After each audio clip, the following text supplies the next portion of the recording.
Hey guys, so today I am going to show you how I refinished my tub and went from that to this, from that to this, and from that again to this. Okay. All right, you guys, to get started, I went ahead and filled in this settling crack that was by the door. I sanded it down, made sure it was smooth before adding my plaster to it. Okay, and once I filled that in, I smoothed it out and then waited for it to dry and then sanded over it with a fine sandpaper. I also sanded over some nail holes from the previous owner when she used decorative when she used decorative things on the wall and used nails to hang them up. There were still a couple of nails left here, so I took those out, sanded them down, and this is just a pre situation I'm doing before I get to the tub. Okay, so if you have any of this around your tub and you want to kind of do like a whole makeover, just do this first and get it out of the way. It's easier to do it before you get to the tub. Okay, now the process prepping the tub, you have to clean your tub like you will be eating out of it. Okay, clean it that way. Scrub it. I prefer to use steel wool. You can use the steel wool, scrub it. Okay, you can use acidic cleaners. I also use this little spatula looking thing. I believe this is for cookies. I got it from the dollar store years ago, and I use it for a lot of DIY projects. And I use this to scrape off any soap scum that I may have missed, any paint, anything that was on the tile, on the tub.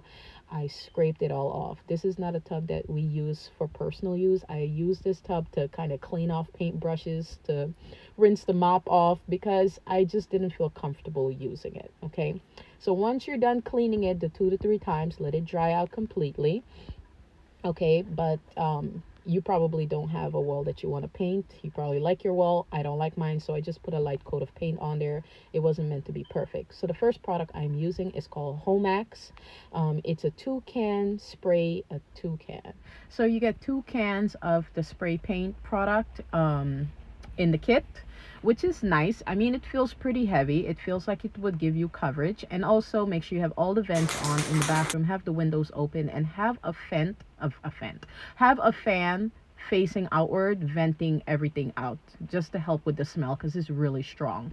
This black attachment was supposed to help make it easy to spray on, which it felt very comfortable. It felt like I was using a spray gun, but or paint sprayer, spray gun, whatever. But this product is just not as opaque as I wanted it to be. If my tub was already like a white color, it would have been fine, but because my tub is like a ivory darker shade, it wasn't really giving me that bright white look that I was looking for. So I just decided to use it as a primer. I also noticed some issues with it. It started to splatter halfway through using it. It stopped spraying, and then it started like splattering paint. And as you can see, it really wasn't covering like in a really nice uniform way, and it was splattering like this. And then I had to stop and use a foam roller to roll out the splatters, because I didn't want my tub to like look like that.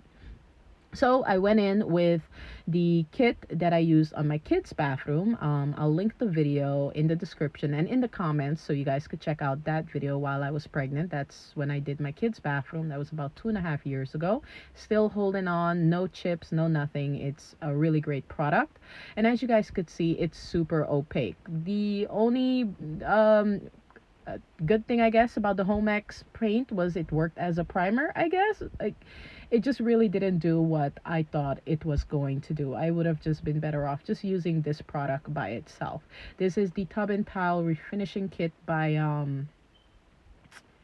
I think the company name starts with a R, but I think I might be wrong. So I'll put it in the description box for you guys to go check it out, okay? But yeah, it just basically worked as a primer, giving a very light coat, but it was not opaque. So this is the product I prefer to use. And since I used this before in my kids' bathroom, and I have 3 older children, and they take a lot of showers and they're in the bathroom a lot. To see it go through three children that are my size and not be chipped or damaged, I was like, let me buy this too. And I'm glad I bought it when I got the spray paint as well, around the same time, so I'm just glad I didn't just depend on this spray paint product, this Homax product, um, or else I would have just been stuck with a bathroom that looks blotchy. Okay, but yeah, I'm using a foam roller. This is a 4-inch foam roller. I ended up using 3 for the tub and the tile surround. Okay, one thing I will mention, if you can, paint the grout sections first before painting. This will help, especially if you have really, really tiny grout that is deep set, so that the paint gets in there first, and then you could paint over it so you don't have to come back and, try to fill in the little gaps with paint, okay? The grout is like really, really, really thin. So I ended up going over the entire tub with the tub and tile refinishing kit. That is a part A and B product that you have to mix. It is a type of acrylic epoxy formula.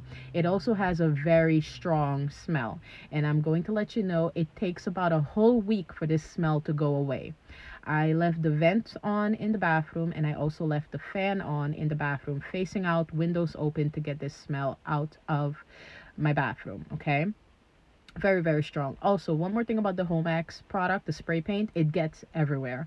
So even with my bathroom door closed, my bedroom still had a very thin, like, dusting of this white stuff on the floor, and that was from the spray paint, and my door was closed, so it got in. It's a very fine spray, so make sure you get yourself a decent mask. The mask I had on wasn't good enough, but get yourself a good fitting mask to use that product if you decide to use it on a white tub. If you have a darker tub, it may not work for you. Okay, that's just my personal opinion. Now that my tub is finished, I let it dry for 2 whole days before finishing up my painting and the edging around the tile surround and stuff like that. I filled in any gaps that I needed to fill in with plaster, smoothed it out, and then sanded it and then painted over it to give it a nice clean finish. Okay, I'm doing all of this while taking care of my 2-year-old, and some of this I did at night. 2 o'clock, 3 o'clock in the morning, 11 o'clock at night. I just have to do things whenever I get time to do it, because 2-year-olds require a lot of attention. So when I did this part, it was late. It had to be about midnight when I was doing this, trying to finish up the painting, cutting the corners and things like that. And I just used a cheap brush to do this. I really did not want to have to wait the next day to go buy a paintbrush and spend extra. I'm pretty sure everybody is feeling it in the economy the way it is right now, and I'm not trying to spend any extra money. Okay, the paint that I'm using is the same paint that is all over my house, and it was still in my garage. I had a half a can left, and I used it. I added some water to it, mixed it up, and it was good to go. Okay, and I couldn't find the stick to my paint roller, so I just had to kind of Spider-Man it, or Spider-Woman it, and get up here and get it done. Okay, but I hope you guys saw how easy it is to refinish your tub at home for an affordable price. None of these products are over $75. I'm saying $75 because the tub and tile kit, when I first purchased it to do my kids' bathroom, in 2020, it was $25 for the tub and tile kit, the parts A and B kit that I used to finish up the tub. Now it is about $45 to $50. It has since doubled in price over the last 2.5 years, which is crazy to me. But that's what the stores are doing now. So to save money, I used a crappy paintbrush. It did what it needed to do. My surface was smooth, and I just rolled it out with my hand instead of having to go find or buy a paint stick. So the most important thing is definitely prepping your surface. Clean your tub, clean the walls. Before you clean the tub, clean the walls first. Get all the dust off the ceiling, off the walls, and then clean your tub. Rinse it off a few times to make sure all the cleaning product gets off of it. The Homex tub kit comes with this cleaning powder. It's kind of like gritty, so you want to make sure if you're using the Homex kit, rinse it off correctly. Okay, but this is just part one of my master bath makeover. Again, this has been about 6 years since we've been in this house, or I don't know if I even mentioned that, but it's been about 6 years, or no, it has been 6 years since we've been in this house, and I was supposed to do this the first year or two, and I kind of kept putting it off. Then I got pregnant. Then I did the kids' bathroom instead of mine first, because we usually do things for our kids first before we do it for ourselves, because that's just being a parent. But anyways, this is the after of part one. The jets need to be cleaned, but I hope you enjoyed the video. If you did, give this video a thumbs up, comment down below, let me know what you think, and any product details will be in the description box. See you soon in another video. Bye.